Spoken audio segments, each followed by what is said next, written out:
वैसे तो मैं एक शरीफ इंसान हूँ, वैसे तो मैं एक शरीफ इंसान हूँ, आप ही की तरह श्रीमान हूँ, किंतु अपनी बाईं आंख से बहुत परेशान है।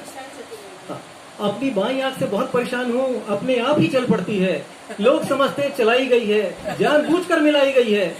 एक बार बचपन में, शायद सन 55 में, क्लास में एक लड़की बैठी थी पास में, नाम था उसका रेखा, नाम था उसका रेखा। और जैसे ही उसने हमें देखा चल गई। लड़की क्लास छोड़कर बाहर निकल गई। थोड़ी देर बाद हमें है याद, प्रिंसिपल ने बुलाया, एक लंबा चौड़ा लेक्चर पिलाया। हमने कहा जी भूल हो गई। बोली ऐसा भी होता है कहीं भूल में, शर्म नहीं आती गंदी हरकत करते हुए स्कूल में।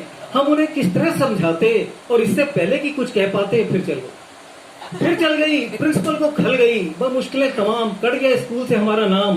पिताश्री बोले बेटे तुमने डुबो दिया हमारा नाम, अब अगर पढ़ लिख नहीं सकते तो नौकरी कर लो।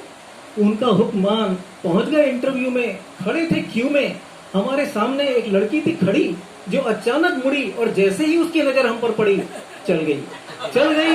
लड़की लाइन छोड़कर बाहर निकल गई। सारे उम्मीदवार चौंके, लड़की का पक्ष लेकर भौंके, पड़ने लगे जूते चप्पल, फोड़ दिया बक्कल। हम सर पर पांव रखकर भागे, वो हमारे पीछे हम उनके आगे। भागते भागते घुस गए घर में, भयंकर पीड़ा थी सर में। तभी उस घरवाली ने पूछा कौन? हम खड़े रहे मौन। बोली बताते हो या किसी को बुलाऊं? और इससे पहले कि मैं कुछ कह पाऊं फिर चल गई। वह साक्षात दुर्गा सी उछल गई। इकट्ठे हो गए चाचा पड़ोसी ताऊ मामा, मच गया हंगामा। मार मार के चड्डी बना दिया हमारा पजामा, बनियान बन गया कुर्ता, मार मार के बना दिया भुर्ता। वो लोग पीट पीट कर निकालते रहे अपना रोष। और जब हमें आया होश, हम अस्पताल में पड़े थे। डॉक्टर और नर्स हमें घेरे खड़े थे। तभी एक नर्स ने सिर पर हाथ रखकर बड़े प्यार से पूछा दर्द कहाँ है? हम कहाँ बताते और इससे पहले कि कुछ कह पाते। फिर चल गई। नर्स कुछ नहीं बोली, लेकिन डॉक्टर को खल गई। बोला इतने सीरियस हो फिर भी ऐसी हरकत करते हुए साल में, शर्म नहीं आती मोहब्बत करते हुए अस्पताल में? तभी आया वार्ड बॉय, दी उसने अपनी राय। बोला मियां इस डॉक्टर से पंगा मत लो, बहुत ही घन चक्कर है, क्योंकि इसी नर्स के साथ इसका चक्कर है, केस बिगड़वा देगा, कुछ ना हुआ तो मुर्दा घोषित करके जिंदा ही गड़वा देगा। एक दिन हमारे पिताजी हमसे बोले बेटा लगता है तुम जिंदगी भर कुछ नहीं कर पाओगे, ना तो पढ़ लिख पाए हो ना नौकरी ही कर पाओगे।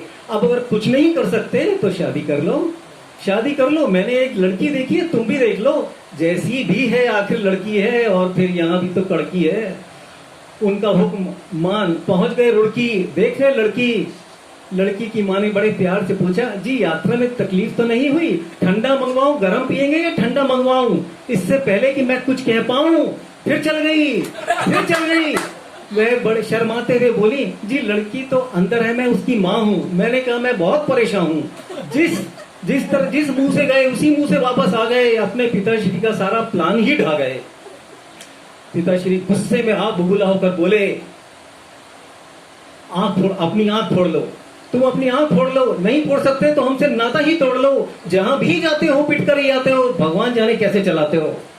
अब आप लोगों से एक रिक्वेस्ट है, जैसे भी हो एक लड़की ढूंढ निकालिए, जवान हो या वृद्धा, पूरी हो या अद्धा, जैसी भी हो एक लड़की ढूंढ निकालिए, और जैसे ही मिल जाए केतन भाई को बता डालिए।